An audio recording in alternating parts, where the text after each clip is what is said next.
Hey, good morning, everybody, and welcome to episode 37 of the Michael Pina Sr. Show. It's April 18th, 2018, and I'm Michael Pina Sr. Listen, if you're watching this on my YouTube channel, please go to podbean.com and download podbean.com for free. And guess what? You can listen to me. You can listen to this fantastic voice if you don't want to see this ugly face. And that's okay with me. All right? So listen, Prince said, I am yours now and you are mine. And together we'll love through all space and time. And that goes out to my wife because we went to a workshop last night at In Good Company, Boston. You can go on that ingoodcompanyboston.com and see that workshops. And last night was a workshop called Couples and Money. It was absolutely fantastic. I mean, I'm just going to hit some highlights of stuff that I got out of it. And, you know, both Meg and I took notes, and I read a lot of her notes this morning. And she got a lot out of the same thing. And we took notes separately. But I'm telling you, if you're in a relationship, you need to go to these workshops. I don't care if it's Couples of Money. We're going to a home buyers workshop on Thursday. You need to do things to talk about money with your significant other. Because, I mean, without them, I mean, you know, if they're in your life, then it's all about how you're going to go forward together. And it costs money. And there's things that you got to talk about and you need to do together. And this workshop really gave us interactive things to do. And I'm not going to go over all the things that we had to do. I'm just going to tell you my takeaways. But the interactive things really got us talking about money. And right off the top, I'm going to tell you right now, you know, during these activities that Meg and I were doing, we had a load of fun doing it too. It was fun. So we found out that, you know, I want to work my entire life. I say that all the time. I want to work to the day that I die. And, you know, I think that retirement to me isn't an age thing. It's a money thing. And I'll say that and you'll hear me say that. But at the same time, you know, I just love to work. I love to do things. I need to work. And I believe that, you know, I want to work as I want to. So in other words, if I want to take a month off, I'm going to take a month off. That's going to be what my retirement looks like. But if I want to work, I'm going to work. But now Meg, she's saying, no, I want to have more time with you. I want to spend time traveling together and doing things. So we were able to come up with a compromise last night, going through these activities that got us to talk about this. And the compromise is, okay, I'll work 6 months out of the year, and we'll break that up, and we'll travel the other time of the year. She loved it, I loved it, and now we're better off for it because we talked about it. We went to this workshop. Listen. One of the biggest things I took out of this, which I loved, it was called a financial timeout. And I never thought of it that way because Meg and I do things like this where find a safe place in your house. So, you know, so many arguments are about finances. So many times somebody's bombarding the other person about something that's happened financially. Well, you know what? Give the other person a chance to prepare for what you're going to say. Don't just come, why did you spend money on this? I thought you paid this bill. No, listen. I have to talk to you about this bill. We need to have a financial timeout. We need to meet at the safe place. And I thought that's fantastic. Meg and I have a safe place. We meet in front of the fire pit, you know, out in the backyard, or we'll go on the front porch and we'll sit and have a cup of coffee and stuff. But now I understand that could be a place for our financial timeout. You sit there, it's a relaxed atmosphere. No arguments, you know, are allowed. No loud voices are allowed. We're going to talk in a good voice, and we're going to talk about what's going on financially. So I thought that was the first thing, having a safe environment for a financial timeout. And I got into a little bit about our goal talking, and you know, you got to talk about goals. And the guy there that was running, his name was Mike too. He couldn't believe how far ahead Meg and I were on our goals. But then he brought up a good point because I said, you know, one of our biggest goals, and we're looking to buy a house in New Hampshire next year. We also want to have a house in Arizona. And I'm bringing up another point that he made to me. If you have two homes, you got to decide which one you're going to basically you got to have a home that you're going to say you live in 6 months and 1 day. That's your main residence. And I said, well, what's the big point of that and stuff? And he said, well, you got to think about the income tax and what state, you can get the best income tax rates. And if you say that you're living in New Hampshire for 6 months or 5 months and 29 days or whatever, then you got to say Arizona 6 months. You got to look into that. He gave me some homework to do, and I love it because that's what I do with you guys.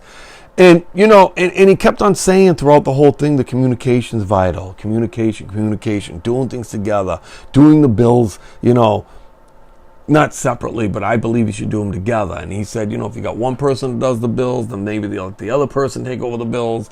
And I say you should do the bills together. And that led to probably the only thing that I really got upset about. Oh, before I get into the thing I got upset about, I also love this, what he said.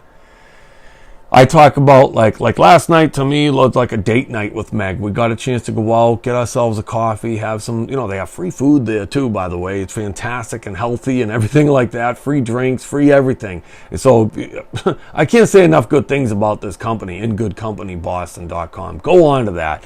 But he said, you know what? Have a date night with your spouse. Have a date night and understand that on this date night, you're going to talk about money. I mean, there's things that it doesn't feel good at home talking about it. You're going to get in a fight. You want to avoid fights. You don't want to get into a fight over money. Listen, the number one reason for divorce is for marriages to breaking up is over money. So you got to work these things. This is a lot of work, but you know what? You got to do it. I mean, listen, have a date night and talk about money. I love it. It's okay. You maybe go to a nice dinner, talk about what you got to talk to on money issues, then go out and have a good time after, because you just everything's relieved between the both of you and what you had to talk about. So those are some of the good takeaways I took. Again, they had great activities. They give you this stuff. They had, the newlywed game, which I thought was fun and everything. So, Meg and I had a blast. We did a lot of good things. We found out a money personality. And, we got to do, the newlywed game thing here. And then he comes up with a take-home activity. And he went over it and went into depth. And this is where I completely disagreed. I keep on telling you that the number one reason for divorce is over money issues. And then he brings up how you're going to structure your accounts and managing your joint spending. And he said there's 3 ways that you can do it. Joint, separate, and hybrid. All right, obviously joint, you have everything together. Separate, you got 2 separate accounts. In a hybrid, it's yours, mine, and ours. And he put a diagram up on the board. I thought for sure he was just going to say that, you know what, you got to have joint accounts. Everything's together. Nothing should be separated. And I'm telling you right now, before I tell you what he said, that's what I believe. I never talked to you about, taking 15% of your retirement from my account, taking 15 or my take home income, and then taking 15% from somebody else. I don't do that. So he's saying that you should go joint, and then lead it into 2 separate and have a triangle like that. And the way he starts talking about, my wife makes more money than me, so she can spend money. I let her spend money on, more clothing. She likes to spend. So I just let her have her own separate account. And then I have my separate account. And then we have like a hybrid. And then we have our account where we pay the bills out of. And we funnel money into that. I'm like, listen, I got to speak up here. I believe in having joint accounts. And I don't call myself an expert in a lot of things, but when it comes to marriage, I feel like that's my number one thing. I've really worked hard at it. It's the most successful thing that I've ever done in my entire life. I'm going to tell you right now is my marriage and the love for my wife and the things that we do together. It is 100% the secret to all of my success is what I do with and don't do with my wife, because we have complete open communication. We absolutely work everything together. It doesn't mean we agree with everything together, but you know what? We work together. So I had to speak up and say, listen, once you start separating things and start doing things out of that joint account, that's the things that are going to lead to divorce. I have to disagree with this. I said, and he said, well, what if I want money and I want to spend just like $20, $30 on this. And then she wants to have her own money to spend on clothes. And she thinks she deserves it because she makes more money. Listen, if you do a written budget, again, an activity you do together, if you do a written budget, then you're not going to have that problem. You need to work this together.